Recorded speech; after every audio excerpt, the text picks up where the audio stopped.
Magandang gabi po sa inyo mga kapwa ko Pilipino.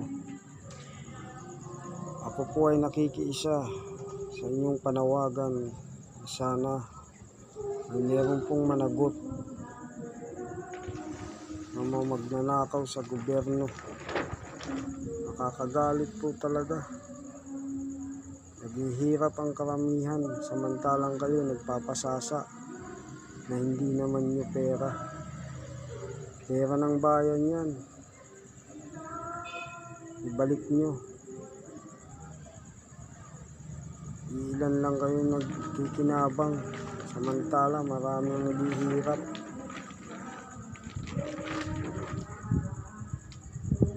Pagbayaran nyo. Sana makulong kayo. At sana hindi lang po sana puro debate lang maganap. Sana meron po talagang managot. Baka po paglipas ng ilang buwan wala na.